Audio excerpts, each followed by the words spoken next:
मैं राजेश गुलेरिया स्वागत करता हूँ आपके अपने YouTube channel Rajesh Guleria electrical engineering पे। आज जो है हम ट्रेड इलेक्ट्रीशियन सेकेंड ईयर के मॉड्यूल 1 डीसी जनरेटर के निम्न क्वेश्चन को उदाहरण सहित आपके सामने सॉल्व करेंगे तथा इनके उत्तर आपको उदाहरण सहित बताएंगे। तो चलिए शुरू करते हैं। हमारे पास जो पहला क्वेश्चन है वो है डीसी जनरेटर में एक्स के रूप में चिन्हित भाग का नाम क्या है। तो इसमें पूछा गया यह है कि ये जो x से इंगित किया गया भाग, x से जिसको चिन्हित किया गया भाग है उसका नाम क्या है। तो हम ऑप्शन जान लेते हैं कि हमारे पास ऑप्शन क्या क्या हैं।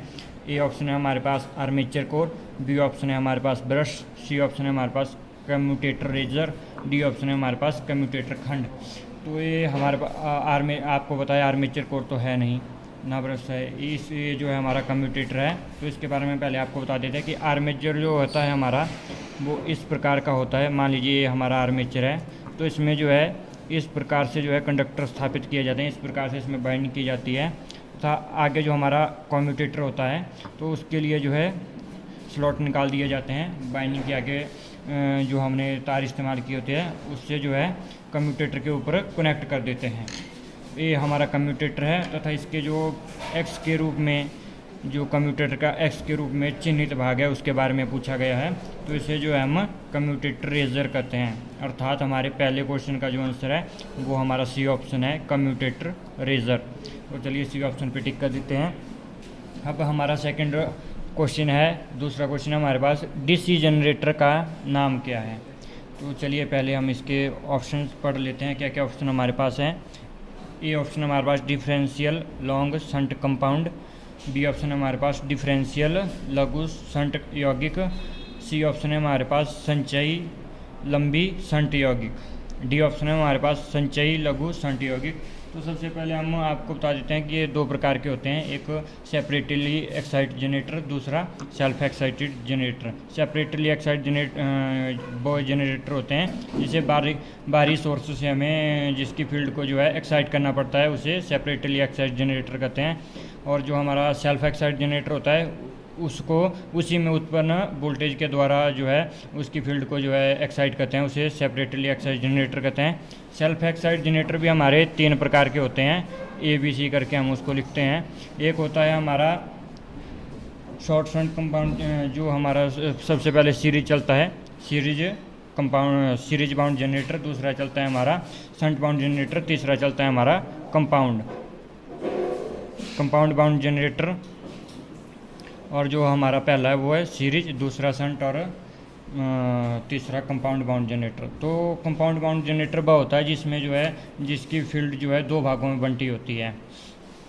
तो इसमें इसके भी 2 भाग हैं, जैसे एक हो गया हमारा शॉर्ट शंट बाउंड जनरेटर, दूसरा हो गया लॉन्ग शंट बाउंड जनरेटर।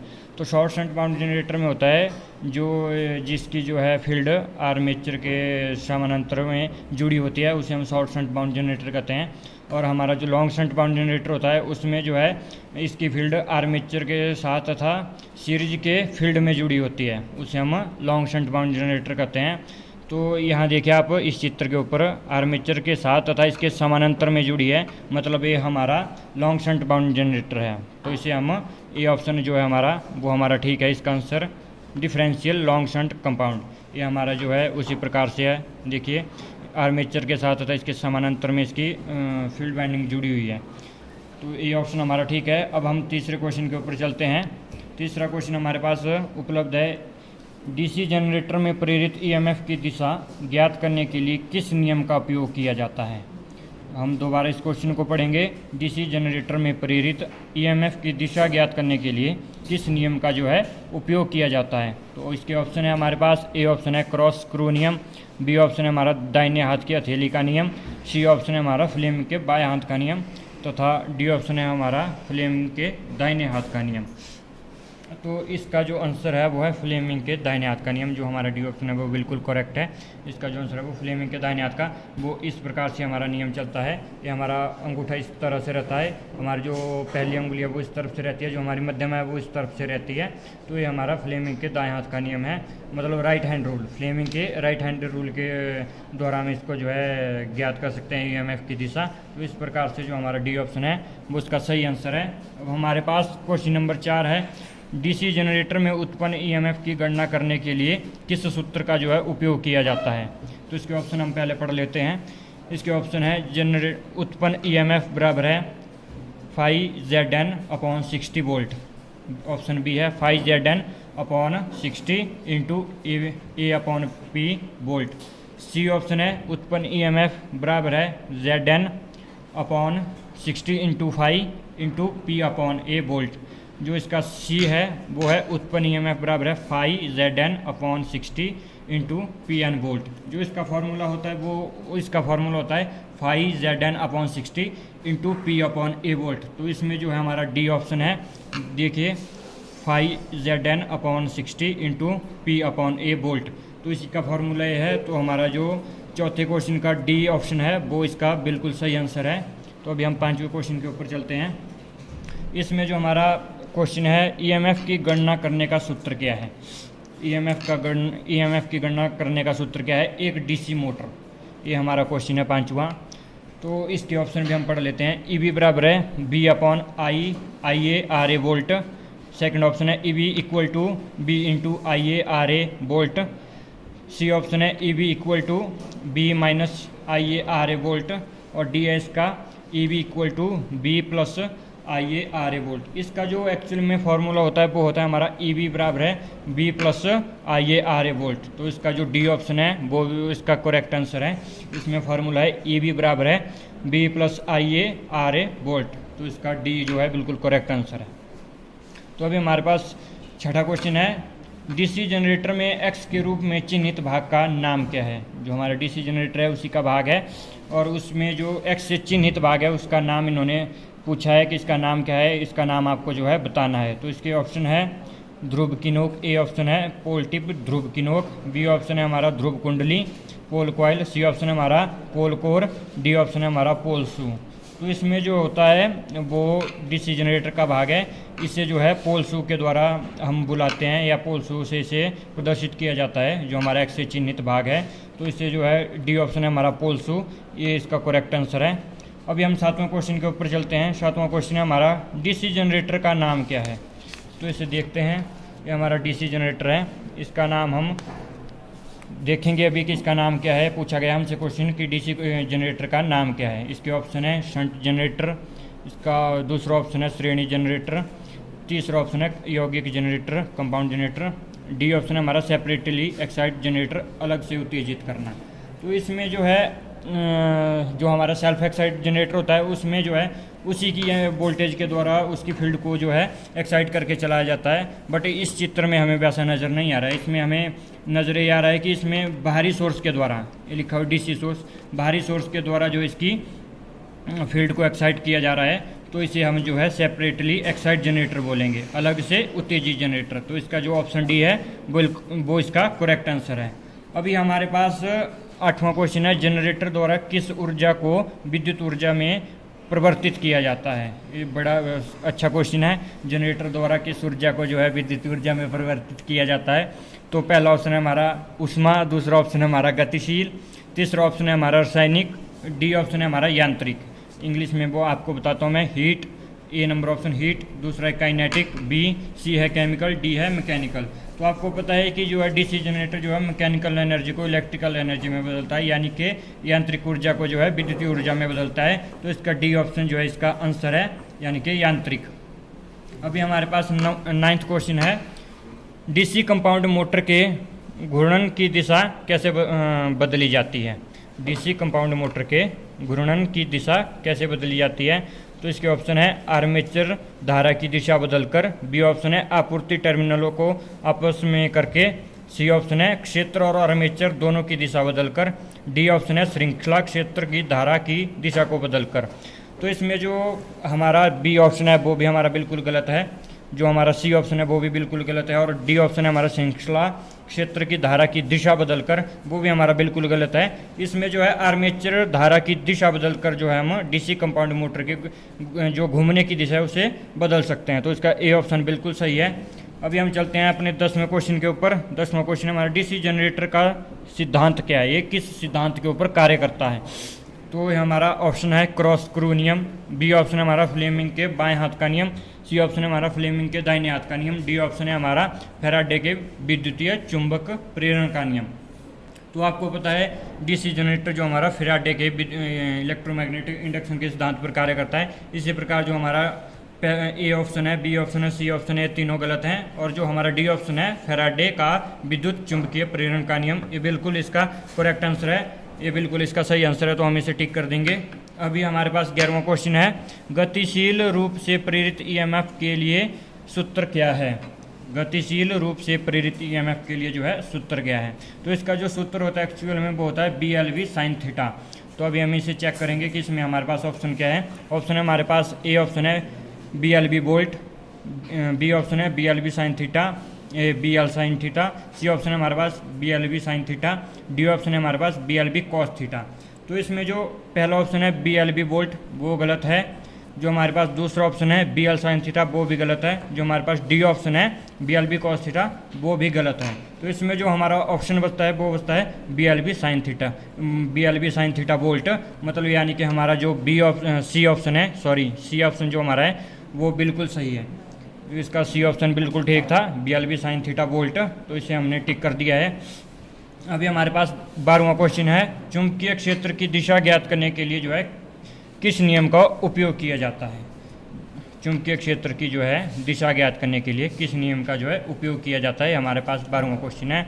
तो इसका ऑप्शन हम देख लेते हैं। इसका ऑप्शन है क्रॉस स्क्रू नियम, बी ऑप्शन है दाहिने हाथ की हथेली का नियम, सी ऑप्शन है इसका फ्लेमिंग के बाएं हाथ का नियम, डी ऑप्शन है इसका फ्लेमिंग के दाहिने हाथ का नियम। तो इसका जो हमारा बी ऑप्शन है वो बिल्कुल ठीक है, क्योंकि दाहिने हाथ की हथेली का नियम इस प्रकार से जो है इसे दर्शाया जाता है। इसके द्वारा जो है इसका इसकी दिशा को ज्ञात किया जाता है, और यही हमारा दाहिने हाथ की हथेली का नियम जो है इसमें चलता है। तो ये जो हमारा बी ऑप्शन है इसे हम जो है टिक करेंगे, क्योंकि इसका सही आंसर है। क्वेश्चन नंबर 13 हमारे पास अवेलेबल है, मतलब हमारे पास दिया गया है, तो इसे हम पढ़ेंगे। डीसी जनरेटर के भाग का नाम क्या है। जो आपको भाग दिख रहा है ये डीसी जनरेटर का ही एक भाग है, तो इस जनरेटर का जो है नाम क्या है वो हमने बताना है। तो इसके जो ऑप्शन हम पढ़ लेते हैं। ए ऑप्शन है इसका स्टेटर, बी ऑप्शन है इसका ध्रुव कोर, सी ऑप्शन है इसका पोल शू, डी ऑप्शन है इसका योक या फ्रेम। तो इसमें जो है स्टेटर होता है, जो मतलब ए ऑप्शन है हमारा स्टेटर दिया गया है, तो ये स्टेटर भी बिल्कुल गलत है। पोल कोर मतलब ध्रुव कोर जो बी ऑप्शन है वो भी गलत है। सी ऑप्शन है पोल शू का क्वेश्चन हमारे पास पीछे आया था, तो पोल शू इस प्रकार का नहीं होता, तो ये भी गलत है। अब इसमें जो है डी ऑप्शन है योक या फ्रेम, इसे जो है हम योक या फ्रेम कहते हैं, योक या फ्रेम, इसे जो हम योक या फ्रेम कहते हैं, इसलिए जो हमारा डी ऑप्शन है वो बिल्कुल सही है। अब हमारे पास जो है 14वां क्वेश्चन है। अब इसमें पूछा गया हमसे कि 4 पोल डीसी जनरेटर के डुप्लेक्स लैप बाइंडिंग में कितने समानांतर रास्ते होते हैं। बाइंडिंग भी देखिए 2 प्रकार की होती है, एक लैप बाइंडिंग होती है, एक बे बाइंडिंग होती है। तो इसमें जो है लैप बाइंडिंग का पूछा गया है, और वो है डुप्लेक्स लैप बाइंडिंग। तो इसमें जो है रास्ते बताए भी गए हैं, ऑप्शन है कितने समानांतर रास्तों के बारे में पूछा गया है। इसमें ऑप्शन भी दिए गए हैं, 4 ऑप्शन हमारे पास अवेलेबल हैं। ए ऑप्शन है हमारा 4, बी ऑप्शन है हमारा 6, सी ऑप्शन है हमारा 8, डी ऑप्शन है हमारा 12। तो इसमें जो होता है इसमें समानांतर रास्ते पूछे गए हैं। इसमें हम एक ऐसा फॉर्मूला लगाते हैं, ए इक्वल टू 2 × 4 = 8, ये फॉर्मूला इसमें लगता है। तो इसे जो है हमारा सी ऑप्शन है 8, तो ये बिल्कुल सही है। इसमें 8 जो है समानांतर रास्ते होंगे।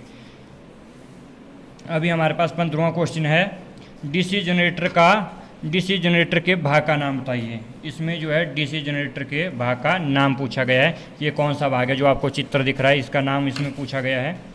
ए है हमारा, ए ऑप्शन है हमारे पास अवेलेबल, इसका नाम ए ऑप्शन है जो है वो है side end plates, b option है pole shoe lamination, c option है कम्यूटेटर खंड, डी ऑप्शन है आर्मेचर कोर लेमिनेशन। तो इसमें जो हमारे ए बी सी जो है वो तीनों जो है रॉन्ग हैं बिल्कुल, क्योंकि इसे जो है हम आर्मेचर कोर लेमिनेशन बोलते हैं, आर्मेचर कोर लेमिनेशन इसे कहा जाता है। तो इसे डी ऑप्शन जो हमारा बिल्कुल सही है, इसे हम टिक कर देंगे। अभी हमारे पास 16 नंबर क्वेश्चन है, डीसी जनरेटर में इंटरपोल कैसे जुड़े होते हैं। जो इंटरपोल है वो डीसी जनरेटर में किस प्रकार से जुड़े होते हैं, ऐसे इसमें पूछा गया है। ए ऑप्शन है हमारे पास आर्मेचर के साथ श्रृंखला में, बी ऑप्शन है हमारे पास आर्मेचर के साथ समानांतर में, सी ऑप्शन है हमारे पास शंट फील्ड के साथ श्रृंखला में, डी ऑप्शन है हमारे पास शंट फील्ड के साथ समानांतर में। तो इसके जो बी सी और डी हैं ये तीनों गलत हैं, क्योंकि हमें लगभग पता है कि डीसी जनरेटर में इंटरपोल आर्मेचर के साथ श्रृंखला में जुड़े होते हैं। तो ए नंबर हमारे पास है, जो ए ऑप्शन है वो है आर्मेचर के साथ श्रृंखला में, तो बिल्कुल सही है, तो इसे हम टिक कर देंगे। 17 नंबर क्वेश्चन हमारे पास दिया गया है, तो इसे हम पढ़ेंगे।